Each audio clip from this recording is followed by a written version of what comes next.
Welcome back viewers, आप देख रहे हैं ये देश है हमारा, वीकेंड का सबसे ज्यादा देखे जाने वाला कार्यक्रम। इस दौर में जनता जनार्दन और देश के युवाओं के सवाल होंगे और एक्सपर्ट्स और नेताओं के जवाब होंगे। एक बड़ा मजबूत शासन है, इस शासन में जॉर्ज सोरोस भारत के लोकतंत्र में घुस जाएगा और भारत के लोकतंत्र को कमजोर कर देगा। कैसे?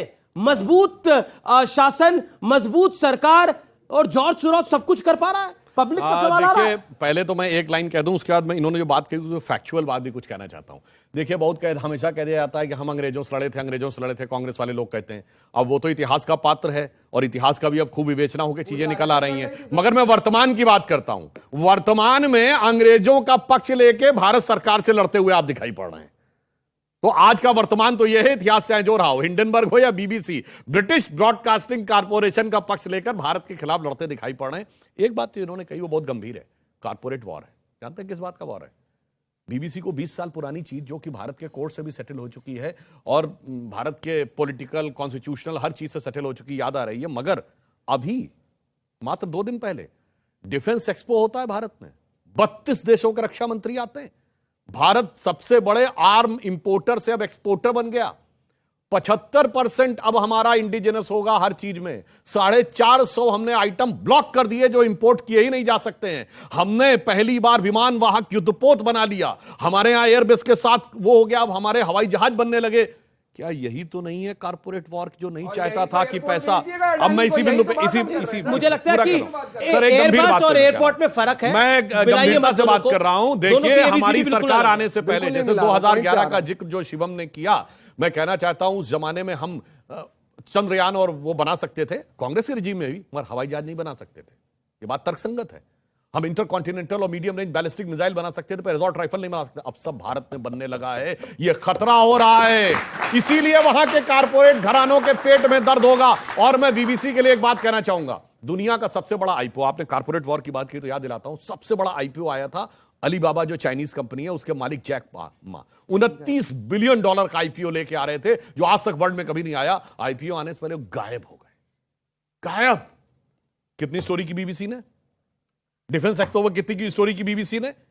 इसीलिए तो मैं कहना चाहता हूं कि अब ब्रिटिश ब्रॉडकास्टिंग कारपोरेशन कहीं बीजिंग बैक कारपोरेशन तो नहीं हो गया है। ये सोचने की बहुत इंपॉर्टेंट बात है, बीजिंग बैक कारपोरेशन। एक मिनट, इन्होंने इनके मुंह से एक हंगर इंडेक्स भी निकला था, याद है? हंगर इंडेक्स में पाकिस्तान हमसे ऊपर था, जहां आज क्या हालत है कि कटोरा लेके दुनिया में घूम रहा है, दे दाता के नाम पे तुझको अल्लाह रखे। वो हमसे मांग रहा हूं हंगर इंडेक्स। ये बात हुई। मैं बताना चाहता हूं हमारे देश के कई एजेंडाधारियों को, एक सेकंड, जो लगातार ये प्रोपोगेट करता रहते हैं कि भारत की अर्थव्यवस्था देखिए कहां जा रही है, भारत में देखिए क्या हालात हो रहे हैं। चाइना देख लीजिए, बांग्लादेश देख लीजिए, पाकिस्तान देख लीजिए, या फिर यूनाइटेड किंगडम देख लीजिए, यूके, जहां पे कई प्रधानमंत्री बदले जा चुके हैं। मैं कोई एग्जाम्पल नहीं दे रहा, लेकिन एक विजुअल आपके सामने रख रहा हूं और वो पाकिस्तान से आया है। सोचिए पाकिस्तान के लोग इस समय क्या सोच रहे हैं। ये व्यूअर्स आपके लिए देखना और सुनना बड़ा जरूरी है अगले 30 सेकंड के लिए। देखिए जरा, अगर आपकी इंडिया के साथ दोस्ती होती, कोई अच्छे तल्लुकात होते, शायद इंडिया आपको कोई कर्जा दे देता है। अपनी अना को खत्म करोगे तो बेहतर करोगे ना। बड़ा भाई होता है, छोटा भाई छोटा होता है। उधर के हुक्मरान चोर नहीं है। अच्छा। हाँ, और हमारे माशाल्लाह चोरों के भी बाप हैं। इंडिया को तभी कम्पीट किया जा सकता है जब हम इंडिया को दुश्मन की निगाह से नहीं, हम उसको उस्ताद की निगाह से देखेंगे। रियलिटी यही है कि हम ऑलमोस्ट सारे सेक्टर्स में इंडिया से बहुत पीछे हैं। ये पाकिस्तान के हालात है और वहां के लोग, वहां के न्यूज चैनल्स नरेंद्र मोदी की तारीफें कर रहे हैं। वो कहते हैं कि भारत की सरकार ने अपने आप को इस वैश्विक मंदी के दौर में बहुत अच्छे से बैलेंस किया। और सिर्फ पाकिस्तान नहीं, यूरोपियन कंट्रीज तारीफ कर रही हैं।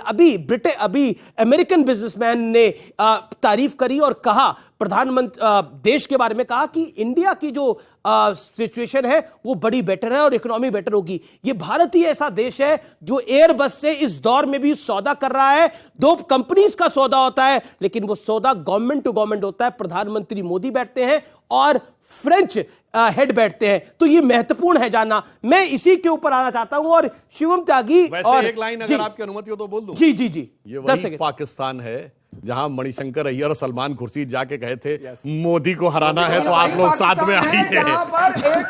तो देखिए पाकिस्तान का नाम आता ही दिल में कैसे फीलिंग आ जाती है, अरे कैसे आलोचना कर दी पाकिस्तान। उफ, ये दरिया दिली और हमारे साथ संग दिली। ठीक है, अब चरण सिंह सापरा, अरे सर सापरा जी बोल रहे हैं, अब तो भाजपा भी कह रही है कि सापरा जी को बोलने दीजिए, अब आप थोड़ा शांत होइए महाराज, आप ही को प्रवक्ता समझ रहे हैं वो। ऐसा है, सवाल ये है, सोरोसो जो है वो इस देश की राजनीति को नहीं चला सकता, ये पहली बात है, और कांग्रेस ने भी ये कहा है। हम तो ये कहते हैं जो इस देश के अंदर चल रहा है, या तो मान लो पापा या झेल लो छापा, ये चल रहा है, इसके विरुद्ध हमारी आवाज है। पापा झेल लो छापा, हाँ, या तो पापा मान लो या तो झेल लो छापा, यानी बीबीसी को पापा देश के, या तो मान लो पापा या बीबीसी को पापा मान लें, क्यों? नहीं, या पापा, या तो मान लो पापा या झेल लो छापा। तो इस तरह से ये जो देश के अंदर चल रहा है, और जो सबका साथ सबका विकास बोलते हैं, सबका साथ और अडानी का विकास जो चल रहा है, इसके विरुद्ध कांग्रेस पार्टी। अपनी बात को रखिए शिवम त्यागी, फिर मैं ऑडियंस का सवाल ले रहा हूं। आप ही का अमीर जी, आप ही का एक सवाल था कि नरेंद्र मोदी जी जैसा ताकतवर इंसान अगर इस देश की सत्ता में है तो सोरोस जैसे कैसे घुस सकते हैं। 23 जून 1757 में इस देश में एक लड़ाई हुई थी पलासी में, सिराजुद्दौला और क्लाइव के बीच में। क्लाइव के पास अप्रोक्सीमेटली 30,000 से ज्यादा लोग, 3,000 के पास लोग थे, और सिराजुद्दौला के पास 30,000 से ज्यादा की सेना। लेकिन प्रॉब्लम क्या हुई कि सिराजुद्दौला का एक सैनिक मीर जाफर जाकर क्लाइव से मिल गया, वो 30,000 की सेना हार गई और वो 3,000 वाला जीत गया। हमारे देश में जो मीर जाफर है ना, उन्हीं से तो डरने की दिक्कत है, उन्हीं से तो परेशानी है। जाफर किसको कह रहे हैं आप? सोरोस से मिला हुआ कौन है? समझने वाले समझ रहे, ना समझे हुआ नाड़ी है। तो अब देखिए, अब डर इसी बात का है जी। अब मीर जाफर के ऊपर राजकुमार भाटी का कमेंट बनता है, शांत रहिए आप राजकुमार भाटी। मैंने बहुत शांतिपूर्वक और बहुत ध्यान से अब तक की आपकी डिबेट सुनी है, एक एक शब्द सुना है, ये तो बात सही है, और बीच में बोला भी नहीं है बिल्कुल। सपा का व्यक्ति इतनी शांति से सुने तो सुखद अनुभव। नहीं, ये तो सुनते हैं, बोल ले दीजिए। ये भारतीय जनता पार्टी का मनोवैज्ञानिक खेल है, जिसको एक एक वाक्य में, एक एक शब्द में हम समझ रहे हैं, और जो समझदार दर्शक हैं वो भी समझ रहे हैं। ये जब इनकी सत्ता खतरे में आती है, जब इनका बहुमत खतरे में आता है, जब इनके खिलाफ देश में जनाक्रोश होता है, जनविरोध होता है, फिर ये पाकिस्तान, मुसलमान, अमेरिका और चीन इनकी आड़ में ही छिपते हैं। अब ये पेश करने की कोशिश कर रहे हैं कि देखो मोदी तो बहुत देश को आगे ले जा रहे हैं, लेकिन अमेरिका का षड्यंत्र है, और उस अमेरिका को बुला के हाउडी मोदी करते हैं। यहाँ वो करते हैं क्या, नमस्ते ट्रंप करते हैं। तो उसी चीन के राष्ट्रपति को झोला झुलाते हैं, उसी पाकिस्तान में बिना कार्यक्रम के पहुंच जाते हैं, उन्हीं लोगों से ये पींगे बढ़ाते हैं। ये केवल मनोवैज्ञानिक खेल है और कुछ भी नहीं है। इस देश में जो भारतीय जनता पार्टी आपको क्या लग रहा है, मैं आपसे सवाल जनविरोधी नीतियां जो बोल रहा है, ये किस पे मनोवैज्ञानिक दबाव बना रहा है? जॉर्ज सोरोस ने जो बोला, ये केवल भक्तों के समर्थन को बचाए रखने के लिए, कहीं भक्त ना भड़क जाएं। जॉर्ज सोरोस मतलब जनता तो भड़क रही है। जॉर्ज सोरोस को भी मोदी का इंटरनेट करे। नहीं, देखिए अभी त्यागी जी ने कुछ सुनाया, जो चीज आपको पता नहीं है, जो चीज सुधांशु जी को पता नहीं है, जो क्यों नहीं पता है? प्रधानमंत्री को पता नहीं है, जो हमारी आईबी को पता नहीं है, वो त्यागी जी को पता है। सर, ये न्यूज़पेपर पढ़ोगे तो वो भी पता चलेगा। नहीं, सबको पता है, आप बोलते नहीं। न्यूज़पेपर ये नहीं पढ़ते, आपसे ज्यादा तो पढ़ते, ये नहीं पढ़ते, इनसे ज्यादा तो देश में कोई नहीं पढ़ता। मैं क्या कहूं, केवल लेकिन वो अमीश सब कुछ जी तो ने, नहीं बोल सुधांशु सकते जी ना। ने केवल एक बात कही कि जो ये जॉर्ज सोरोस है वो मोदी जी के खिलाफ प्रचार में अपने संसाधन लगाना चाहता है। इतनी बात जॉर्ज सोरोस ने बोला। हालांकि मैं इससे भी असहमत हूं। हमारे चुनाव में, हमारे लोकतंत्र में, हमारे मतदान में कोई बाहर का आदमी क्यों एग्जैक्टली आपकी बात सही है, जायज है, लेकिन जॉर्ज सोरोस ने ये बोला। लेकिन जॉर्ज सोरोस जो बोल रहा है, विपक्ष के लोग कुछ नेता बोल रहे हैं, दोनों मिल कैम्ब्रिज एनालिटिका ने क्या किया था, वो भी तो बाहर के ही थे। आपने, सुधांशु जी ने और हमारी सरकार ने एक भी शब्द अभी तक ये नहीं कहा है कि जॉर्ज सोरोस कोई हमारे देश के खिलाफ षड्यंत्र कर रहा है। तो स्मृति ईरानी ने तो बोली है, किसी पार्टी के खिलाफ या मोदी के खिलाफ होना, देश के खिलाफ। सुधांशु त्रिवेदी स्मृति ईरानी ने तो प्रेस कॉन्फ्रेंस करी है, उसमें कैटेगोरिकली मैं कोट करता हूं स्मृति ईरानी को। स्मृति ईरानी ने क्या बोला है मैं आपको बता देता हूं। स्मृति ईरानी क्या कहती हैं? भारत के लोकतंत्र में दखल देने की कोशिश हुई है, लोकतांत्रिक ढांचे को हिलाने की पुरजोर कोशिश की गई है। जॉर्ज सोरोस के सीधे निशाने पर नरेंद्र मोदी है। पीएम मोदी ऐसे गलत इरादों के सामने सिर नहीं झुकाएंगे। जवाब देखिए, ये देश तो नहीं है निशाने पे, नरेंद्र मोदी हो सकते हैं, बीजेपी हो सकती है। ये कह रहे हैं कि हम ये विषय को ला रहे हैं, हिंडनबर्ग, बीबीसी और जॉर्ज सोरोस, उनके साथ मिले सुर मेरा तुम्हारा तो आप कर रहे हैं, फिर सुर बने हमारा कर रहे हैं, और आरोप हम पे लगा रहे हैं। अरे आप मत बोलिए उसके ऊपर, सारा मामला खत्म हो जाता है, उनके सब मामला ठंडा हो जाता। मगर आप ही बोल रहे हैं। मगर अफसोस अब क्या हो रहा है ये कह रहे थे कि जो हमारी विदेश नीति में बहुत सारी बातें बोलते थे वो सब छोड़ दीजिए, मगर एक हम मजेदार बात बताएं। इन्होंने तो हम पे आरोप लगाया था ना कि हाउडी मोदी में मोदी जी अमेरिका में जाके हस्तक्षेप कर रहे हैं। नमस्ते नहीं नहीं, आपने कहा था हाउडी नोबी में आपकी बार ट्रंप सरकार क्यों बोल दिया था। मैं तो ये कहना चाहूंगा कभी कभी इल्जाम भी बड़े हसीन होते हैं।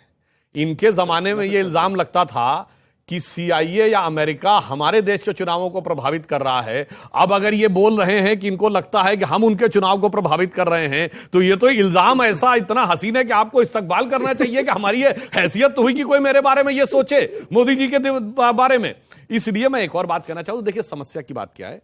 विदेश से किसी भी प्रकार की कोई बात हो, याद करिए जब नवाज शरीफ ने मनमोहन सिंह जी के बारे में बोला था तो मोदी जी ने एज चीफ मिनिस्टर क्या बोला था? जब देहाती औरत शब्द बोला था मनमोहन सिंह जी के बारे में, मोदी जी ने कहा था 120 करोड़ भारतीयों के बारे में बोलने वाला कौन होता है पाकिस्तान का प्रधानमंत्री। बिल्कुल, हम उनको जो कहना कहेंगे, हम मनमोहन सिंह कहेंगे, कुछ कहेंगे, मगर हम कहेंगे बाहर वाला कौन होता बोलने वाला। ये जाके मोदी जी ने अपना प्रमाण दिया था। और मैं याद दिलाना चाहता हूं 95 में जब जेनेवा में पाकिस्तान विषय ह्यूमन राइट्स का इशू लेके आ रहा था कश्मीर को लेकर, तब अटल बिहारी वाजपेयी जी नेता प्रतिपक्ष के रूप में गए थे और सारा क्रेडिट नरसिम्हा राव सरकार को दिया था। अंदर आके हमें जो कहना होगा कहेंगे, और बाहर वाले को हम एक्सेप्ट नहीं करेंगे। मगर अफसोस क्या है, लेकिन ये मगर एक लाइन जी जी जी, चरण सिंह जी के मुंह से एक शब्द निकल गया था, मानो बाप नहीं तो छापा। ठीक, मानो पापा नहीं तो मानो तो पापा नहीं तो। हकीकत में जानते क्या है, इनकी और BBC में एक संबंध है। ब्रिटिश ब्रॉडकास्टिंग कॉर्पोरेशन का पापा कौन है? मातृ संगठन ब्रिटिश सरकार। कांग्रेस का संस्थापक कौन था? एलन ऑक्टेवियम ह्यूम, जो ब्रिटिश सरकार का सेक्रेटरी था। तो वो क्या था? वो भी ब्रिटिश सरकार थी।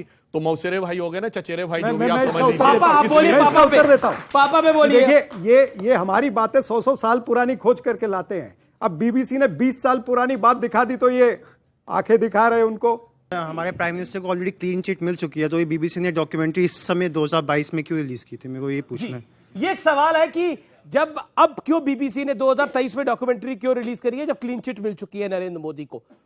और अमित शाह ने भी अपने इंटरव्यू में बोला कि 2002 के बाद से लगातार षड्यंत्र हुए हैं नरेंद्र मोदी को बदनाम करने के लिए, लेकिन वो हर बार और ज्यादा लोकप्रिय होकर बाहर निकले हैं। चरण सिंह साफरा, इस देश में दर्जनों केस ऐसे हो चुके हैं, बहुत गंभीर मुकदमे, जिनमें से एक दो आपको भी जानकारी होगी कि जिन्हें कोर्ट ने बरी कर दिया, फाइल बंद कर दी गई, उसके बाद मीडिया ने उठाया, दोबारा जांच हुई और फिर दोषियों को सजा दी गई।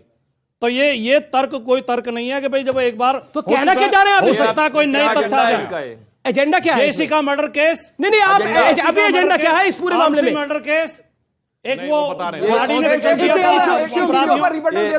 ये इनडायरेक्टली कह रहे हैं कि अगर प्रधानमंत्री जी प्रधानमंत्री नहीं रहेंगे तो ये इन्वेस्टिगेशन करके उनको जेल डालेंगे। क्या बोल रहे हैं आप उनकी बातों से सीधा सीधा मतलब लगाइए। कह रहे हैं कि हम 2002 में दोबारा से इन्वेस्टिगेशन करेंगे। जो प्रधानमंत्री मुख्यमंत्री रहते हुए 10-10 घंटे इन्वेस्टिगेशन जेल चुके हैं, जिनको हर जगह से क्लीन चिट मिल चुकी है, लेकिन BBC ने अगर ऐसा कह दिया है कि वो कहीं ना कहीं उसमें है तो इनको फिर से इन्वेस्टिगेट करेंगे और जेल डालेंगे।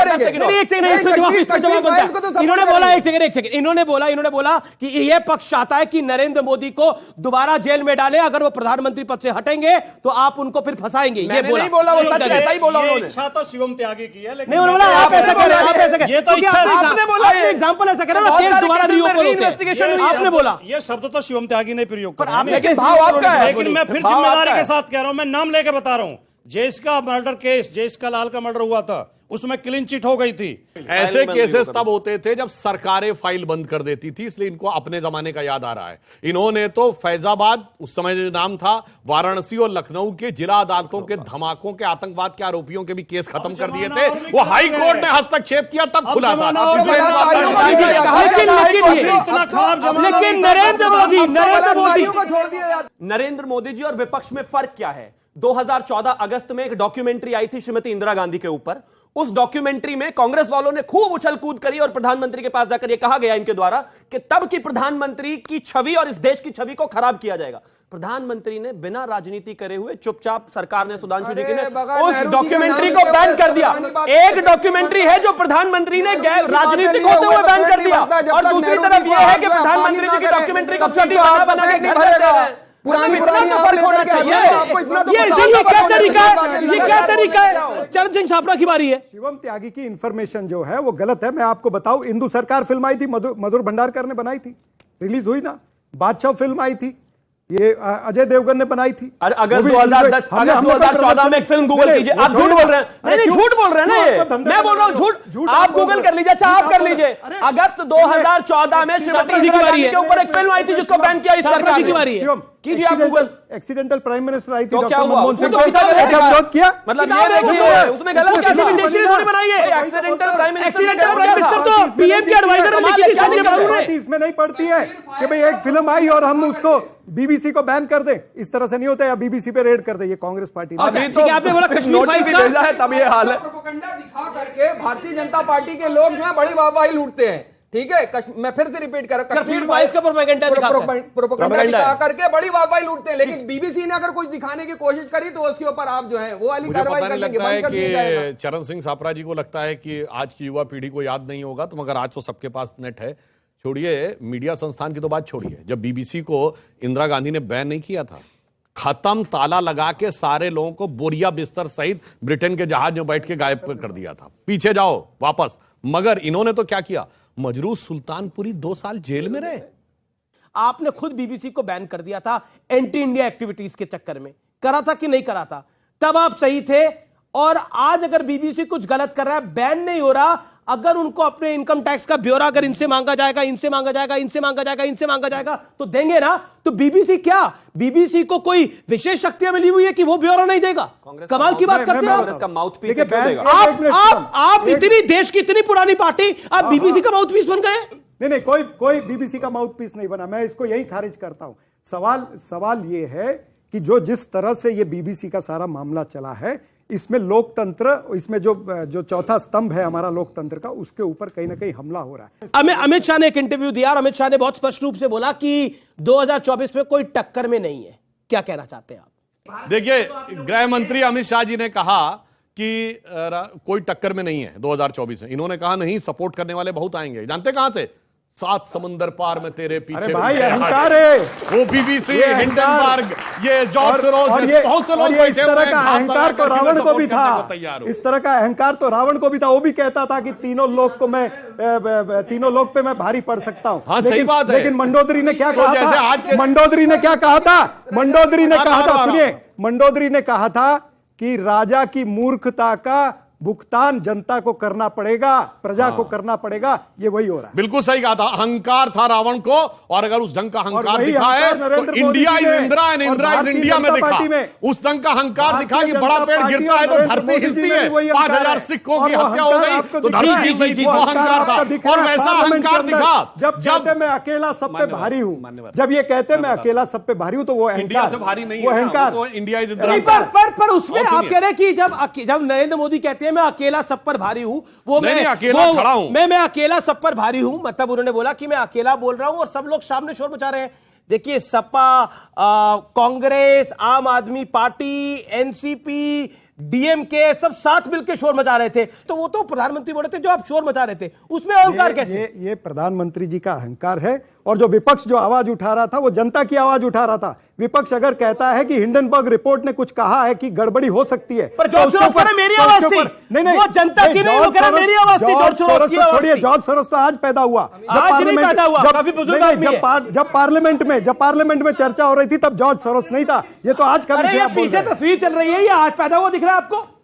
ये आज पैदा हुआ आदमी दिख रहा है आपने चर्चा में आज पैदा किया। जी। देखिए, जो प्रधानमंत्री जी ने कहा ना, अकेला सब पे भारी, आज नहीं है, 2002 से भारी है।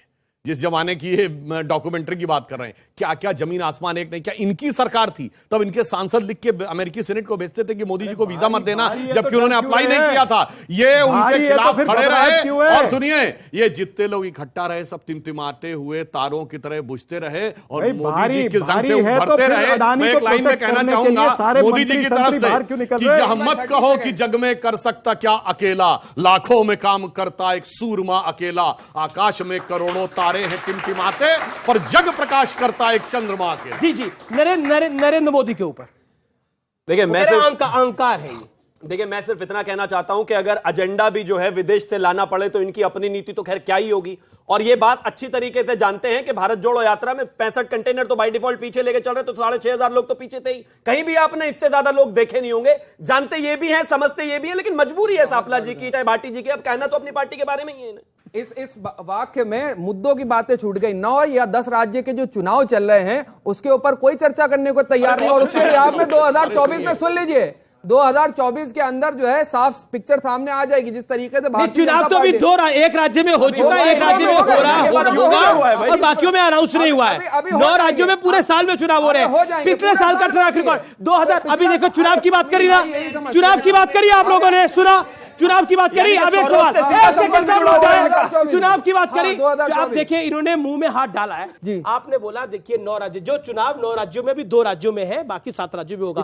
पिछले साल 2022 में 7 राज्यों में चुनाव हुआ। बीजेपी कितने राज्यों में जीत के आई? अगर सच बोलिएगा, बीजेपी जीत करके त्रिपुरा में करके आई, 7 राज्यों में चुनाव हुआ, कितने में जीत के आई बीजेपी? जवाब दीजिए, जवाब दीजिए।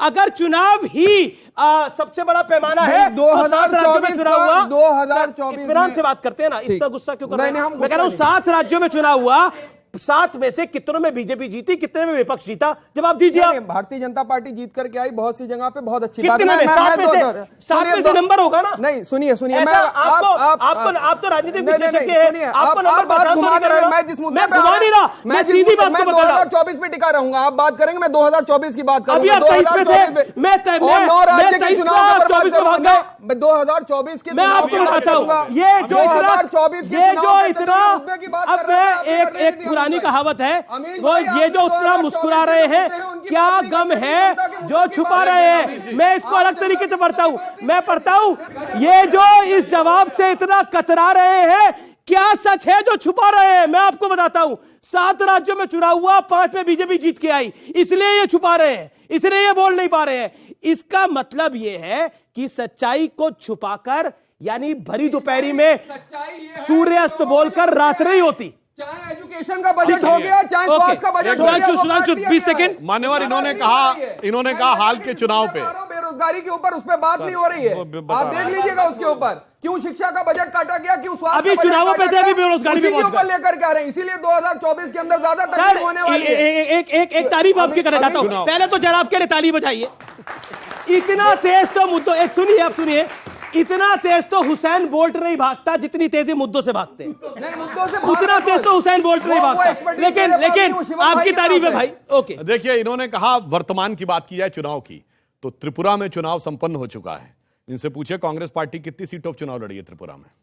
कम्युनिस्ट और कांग्रेस नहीं, मैं बता देना चाहता हूं, पूरी बात कर लूं सर, पूर्व के बाद। देखिए, इन्होंने और मतलब बताइए 60 सीटों की विधानसभा में इतने सीटों पे लड़ रहे हैं, और कांग्रेस और कम्युनिस्ट दोनों ने गठबंधन कर रखा है। यानी आज से 2018 में चुनाव था जब कम्युनिस्टों की सरकार थी, जनता को विश्वास नहीं था कि भाजपा अकेले लड़ सकती है। आज कम्युनिस्ट और कांग्रेस दोनों को विश्वास नहीं कि वो भाजपा से अकेले लड़ सकते हैं। और सुनिए, त्रिपुरा में इनकी गठबंधन है और केरल में लड़ाई है। अरे त्रिपुरा में मोहब्बत, केरल में लड़ाई, अरे मार डाला, दुहाई दुहाई। जी जवाब। गठबंधन तो भारतीय जनता पार्टी का नहीं क्या गठबंधन? तो क्या इनका गठबंधन कहा है? महाराष्ट्र के अंदर गठबंधन क्या है? एक नाथ शिंदे 50 खोके सब कुछ ओके। ये इनको क्यों स्ट्रेटेजी कहलाए? किस तरह से बना 50 खोके सब कुछ ओके? आपको भी पता है जिस तरह से कर्नाटका की सरकार वहां पर छीनी गई है, जिस तरह से मध्य प्रदेश की सरकार छीनी गई है, उस तरह से ये खुलेआम उनके एमएलए नहीं था ना इनके साथ भाई, उनके एमएलए ने बोला ना कि 50 खोके सब कुछ ओके। कांग्रेस ने थोड़ी कहा है, पर आप मैं तो वही दर्शा रहा हूं। तो अब आप केरल में भी लेफ्ट के साथ आ सकते हैं क्या? भाई लेफ्ट के साथ में तो पहले भी कांग्रेस रही है। सुनिए, इनका अद्भुत स्ट्रेटेजिक अलायंस है। सुनिए, एक मिनट सुनिए साहब, ऐसा बेहतरीन राजनीतिक समन्वय कोई नहीं दिखा सकता। महाराष्ट्र में शिवसेना के साथ गठबंधन है और केरल में मुस्लिम लीग के साथ। ऐसा आपको उदाहरण कहीं नहीं दिखेगा। बंगाल में फुरफुरा शरीफ के साथ, बंगाल में पीरजादा अब्बास सिद्दीकी फुरफुरा भारतीय जनता पार्टी के भी अलायंस होते रहते हैं, फिर पीडीपी के साथ। लेकिन ये और सुनिए हमीद जी, वो जो पुराना 50 साल पुराना गाना था, रुख से जरा नकाब हटा दो मेरे हुजूर, नकाब हटेगा तो स्ट्रेटेजिक अलायंस वाले बीबीसी भी दिखेगा, हिंडनबर्ग भी दिखेगा, जॉर्ज सोरोस भी दिखेंगे और सारे विदेशी भी दिखेंगे अलायंस में। ये राहुल जी के लिए है कि लगाकर आग शहर को, ये राहुल जी ने कहा, उठा है दिल में आज तमाशे का शौक बहुत, झुकाकर सर सभी ये शाहपरस्त बोले, हुजूर का शौक सलामत रहे है शहर और बहुत। कि कांग्रेस पार्टी अपने निश्चय पर दृढ़ है, पहले लड़े थे गोरों से, अब लड़ेंगे चोरों से। चलिए बहुत बहुत शुक्रिया। ओके, लेकिन बीजेपी कह रही है ये गोरों के साथ लड़ रहे हैं, कांग्रेस कह रही है ये चोरों के खिलाफ लड़ रहे हैं। लेकिन 24 की जंग बहुत महत्वपूर्ण होगी। लेकिन जॉर्ज सोरोस की एंट्री ने बहुत कुछ एक्सपोज करके रख दिया है। फिलहाल इस कार्यक्रम में इतना ही। नमस्कार, जय हिंद, वंदे मातरम।